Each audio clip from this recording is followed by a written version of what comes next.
क्या आपने कभी सोचा है कि हर तरफ फैली हुई तकनीक की आवाज़ आपको कैसे परेशान कर रही है? अगर मैं आपको कहूँ कि यही तकनीक आपकी आंतरिक शांति और सफलता की कुंजी हो सकती है, तो क्या आप यकीन करेंगे?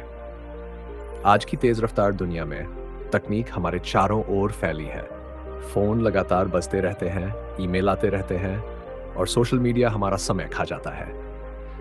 इस शोर-शराबे में शांति और सुकून पाना मुश्किल हो जाता है। लेकिन इस अराजकता के बीच एक युवक पेड़ के नीचे बैठा, बिल्कुल वैसे ही जैसे सदियों पहले बुद्ध बैठे थे, उसी शांति और आत्मज्ञान की तलाश में। फ़र्क बस इतना था कि उसका मार्गदर्शक केवल ध्यान नहीं था, बल्कि उसके हाथ में मौजूद तकनीक थी। ये कहानी है राज की, एक युवा उद्यमी जो जलने की कगार पर था। उसकी ज़िंदगी में सफलता थी, लेकिन फिर भी वो खाली और चिंतित महसूस करता था। उसने तकनीक का सहारा लिया, लेकिन उसे लगा कि ये उसकी समस्याओं को और बढ़ा रही है। तब तक, जब तक उसे एक डिजिटल माइंडफुलनेस टूल नहीं मिला, जिसने उसकी ज़िंदगी बदल दी। राज की यात्रा संदेह से शुरू हुई, जैसा कि हम में से कई लोग महसूस करते हैं। क्या तकनीक से भरी इस दुनिया में शांति मिल सकती है? राज भी शांति की तलाश में था, लेकिन उसे लगता था कि वो लगातार ध्यान भटकाने वाले चक्र में फंसा हुआ है। उसने खुद से सवाल किया, क्या शांति मिलना संभव है जब मेरा फोन लगातार बजता रहता है? उसने एक ऐप डाउनलोड किया जो ध्यान और श्वास व्यायाम जैसी गतिविधियों से लोगों की मानसिक सेहत का ध्यान रखता था। शुरू में उसे शक हुआ, लेकिन उसने कोशिश की और जल्द ही उसने पाया कि वही तकनीक जो उसकी चिंता का कारण थी, अब उसकी स्पष्टता और सुकून की ओर मार्गदर्शन कर रही थी।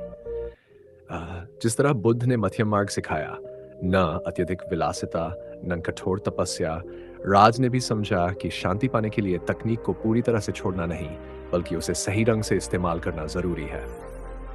बुद्ध ने ध्यान करने के लिए पेड़ के नीचे बैठकर आत्मज्ञान प्राप्त किया था, और राज ने भी अपने फोन के जरिए ध्यान के निर्देशों का पालन किया।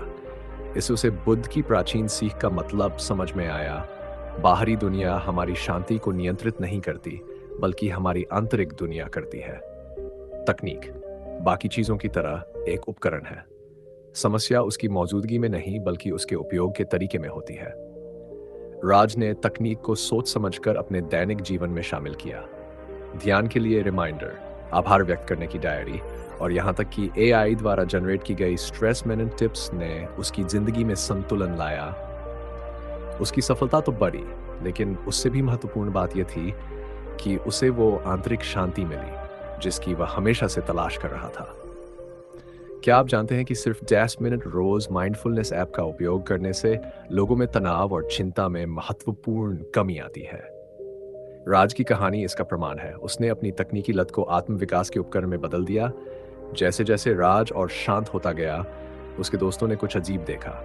वो हमेशा की तरह फोन से चिपका नहीं रहता था, लेकिन फिर भी वो जीवन से और जुड़ा हुआ महसूस करता था। उसने तकनीक के साथ जीने की कला को सीख लिया था, बिना उसे खुद पर हावी होने दिए। ये बुद्ध की सीख का आधुनिक रूप था, संतुलन, सतर्कता और वर्तमान में मौजूद रहना। अब मैं आपसे पूछना चाहता हूँ, आप अपनी जिंदगी में तकनीक का कैसे उपयोग करते हैं? क्या यह आपको नियंत्रित करती है, या आप इसे अपने विकास का साधन बना सकते हैं? अपने विचार कमेंट्स में साझा करें और मुझे बताएं कि क्या आपने भी तकनीक के माध्यम से अपनी शांति पाने के रास्ते खोजे हैं। याद रखें, तकनीक शत्रु नहीं है।